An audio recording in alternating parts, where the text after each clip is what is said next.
Satisfy your sweet and salty cravings at the Hy-Vee Snack Sale this Friday, Saturday, and Sunday. Featuring Hy-Vee potato chips, 98 cents. Coca-Cola 6-packs, $2.98 each when you buy 4. Little Debbie snacks in a family pack, just $1.48 each. Get these hot deals and so much more during the Hy-Vee Snack Sale this Friday, Saturday, and Sunday only at Hy-Vee.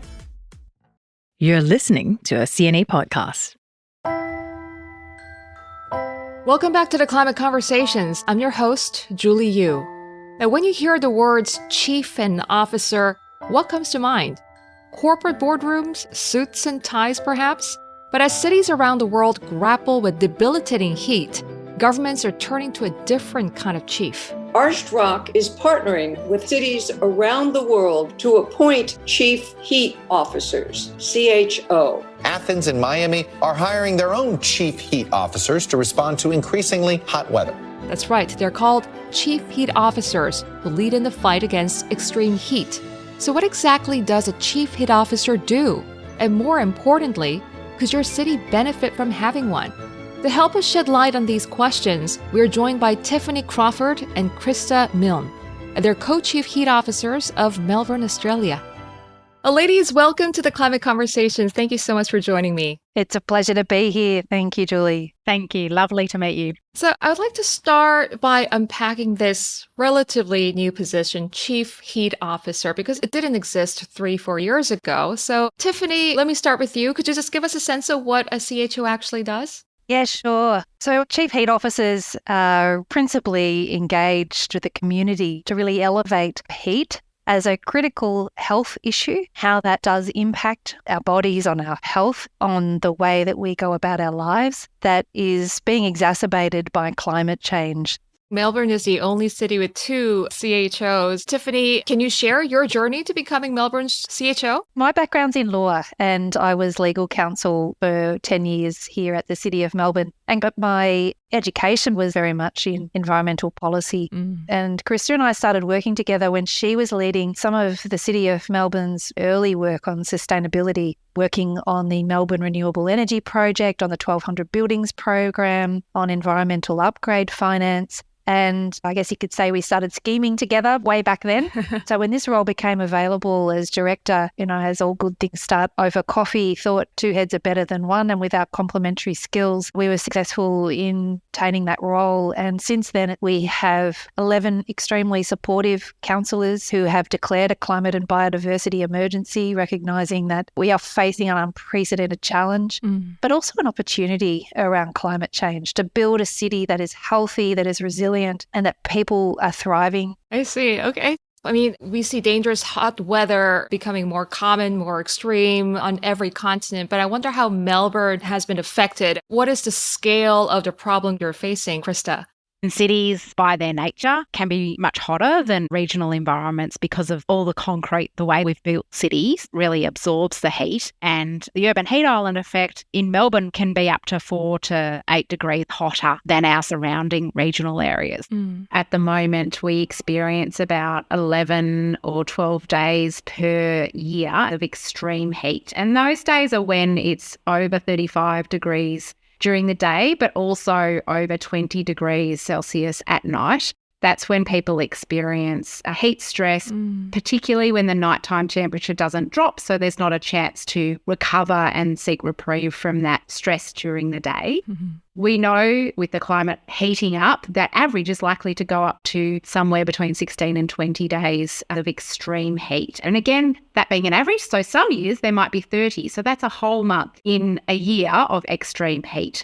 So it's also quite a dry heat that makes it even more challenging to deal with from a health perspective. We know our most vulnerable people, that can be children, the elderly, people with health conditions, and people who are socially disadvantaged. Their housing situations doesn't give them a place to escape. And that's really where we're focused, is ensuring that we are protecting our most vulnerable and providing places of refuge. Krista, you earlier mentioned the equity issue, because it's no secret that heat disproportionately affects marginalized communities and those with limited resources. How is Melbourne supporting those who may struggle to afford cooling solutions? Yeah, it's a really important issue. And the first step that we've taken is really to seek to understand the challenges that those community members face. So throughout this summer, we had some direct engagement where we went out to our communities. We provided heat health kits, some seminars to help them understand how to prepare, what they should be looking for in terms of when heat waves are coming, but also to listen and understand what do they do in a heat wave. And we heard some really challenging stories about people sleeping under trees or in stairwells of housing complexes because they simply couldn't get refuge in their own units. We know that there are community groups that operate around these vulnerable communities that open up air-conditioned rooms overnight. So part of our work is making sure that everyone has access to somewhere cool during the daytime and night, making sure that people know each other in the community, because part of building community resilience is connection between community members so that we can check on each other. And then one of the things is really just understanding where in Melbourne are the hotspots and how do they relate to where our vulnerable communities are living, and then looking at what can we do to make those areas cooler through whether it's greening or other sorts of shading we're exploring. You touched on human health, but Tiffany, heat is also impacting food and water security as well. I wonder how you're managing, resources, also mitigating the impacts of water scarcity. It's going to be more of an issue now that La Nina is definitely over. So we're looking at a much hotter and drier summer or series of summers than we have been experiencing over the past 3 years. What that will bring is increased water scarcity. So we're not the only players in this space. We have water authorities, state governments, federal governments who are also well attuned and planning for a water scarce future. The part of our function here at the city is water sensitive urban design, ensuring that we are capturing as much rainwater in storm events as possible and storing those for the times when we need those. Because if we are going to have a successful urban forest that is able to cool our city by up to 4 degrees, we need water to sustain that forest. We need water to sustain our beautiful parks and gardens and all of the green infrastructure that we're starting to plan and see come to fruition across the city in places such as green walls and green roofs. One of the things that Krista also touched on is that with our really dry climate, it's bringing water to people's attention as an opportunity to cool. So that doesn't just mean going and jumping into the swimming pool, because not everybody's going to have access to places like that. But how can we integrate water into our landscape through, say, water fountains, water play, misters around the city, places that without even realising it, people can experience so that they really do consider the city as a place of cool respite.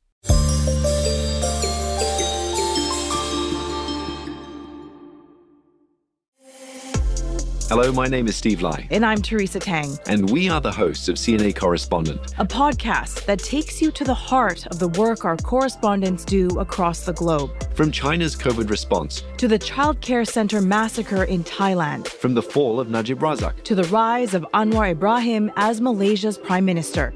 We speak to the people at the reporting front lines. So, if you want to know how the biggest global stories unfold, make sure you follow or subscribe to us wherever you get your podcasts.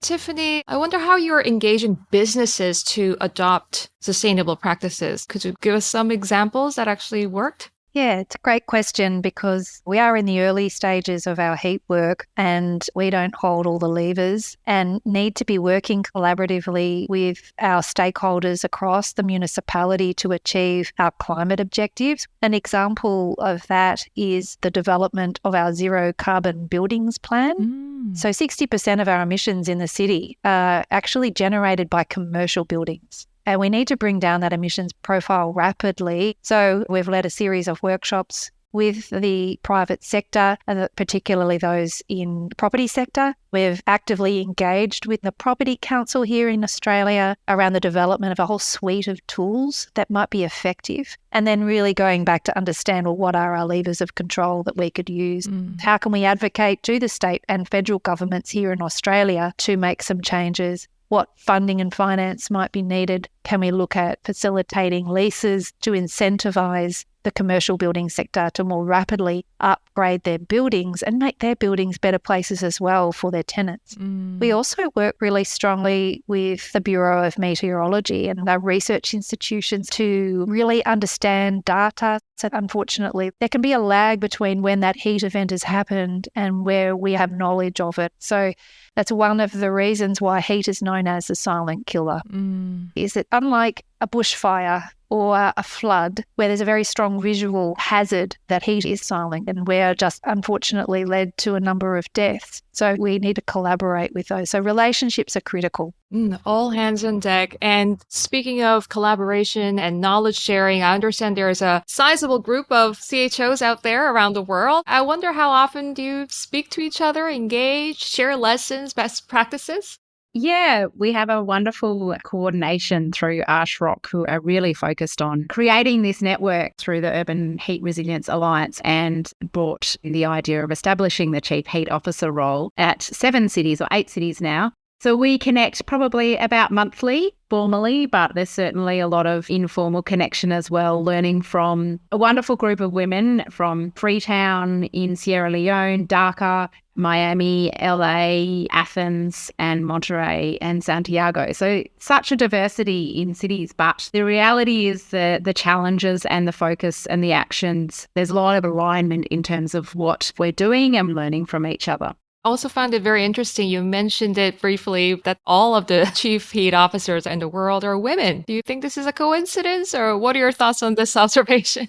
Not a coincidence. It was quite deliberate on the part of the ArshRock Foundation, and that is for a reason, and that is that heat disproportionately impacts women around the world, particularly in the global south, but it is an issue that impacts disproportionately women, and that's borne out by data. That's very interesting. And recently hearing worrying reports where they talk about scenarios in which the world is almost certain to miss that 1.5 degrees Celsius of global warming. And let's face it, there have been numerous agreements, recommendations, and proposals, but reality is the planet is still warming. So I wonder, as CHOs, in light of this reality, how would you respond to those who say that it's now too late to reverse this trend, to mitigate the impact of global warming? Who would you like to go first? Yeah, I have days like that as well. And Tiffany and I are lucky to be working on both sides of the equation in terms of working on innovative strategies to transition Melbourne to be 100% renewable energy and zero net emissions by 2040. And it is very easy to only see the negative stories, but also you see progress every day in terms of making that transition. And that comes from all sectors, governments continually funding and taking action towards mitigating and getting to 100% renewable energy. The markets are driving it. Renewable energy in Australia is now a lot cheaper than establishing new forms of fossil fuels. So while it feels like there's slow progress, when you look at where we were 10 years ago, progress is ramping up every day. But on the same time, we are crossing those thresholds. So we also need to work on adaptation and accept that our reality and our future is likely to be hotter. In Melbourne, we will experience less rainfall, but more extreme rainfall events. So we're also working on how do we prepare the community from flooding, etc. So I guess I get hope from that the pace of change continues to grow and continue to focus on those positive stories every day rather than being dragged down, because otherwise it's hard to keep going if you focus on the fact that the climate is changing. And Tiffany, what gives you hope? Oh, I have so much hope, and you wouldn't be human, or it'd be unusual working in this space if you didn't have some days of some despair. I have hope because we are surrounded by some pretty incredible, inspiring young people who are so talented. They keep us on our toes. The knowledge, the energy that the younger generations are bringing to this problem is astounding. And sometimes our biggest challenges become our biggest opportunities. Yeah. And what we have now is an opportunity to transform our cities into really brilliant, beautiful, healthy places We're integrating green infrastructure into the way that we build our buildings and our roads and our public spaces, where we can transform people's homes, the way that they live, whether they're not spending hours and hours commuting, they might instead be adopting a 20-minute neighbourhood. So I think that we've got this moment in time that feels painful, but that could be quite transformative. And it's really important to have hope and to talk to people and find those opportunities and those glimmers, isn't it? Oh, great messages to end on. Tiffany, Krista, thank you both for enlightening and engaging conversation. Thank you so much for sharing your insight and also experiences as Chief Heat Officers in Melbourne. Stay cool and stay resilient. Thanks so much, Julie. Pleasure. Thank you. Well, thanks to my guest and thanks to all of you for tuning in. We hope you enjoy this episode. But do remember to subscribe and like this podcast so you know when a new episode drops. You can find the CNA's climate and sustainability coverage online at cna.asia.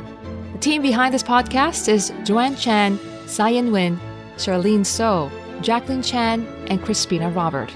And I'm Julie Yoo, signing off.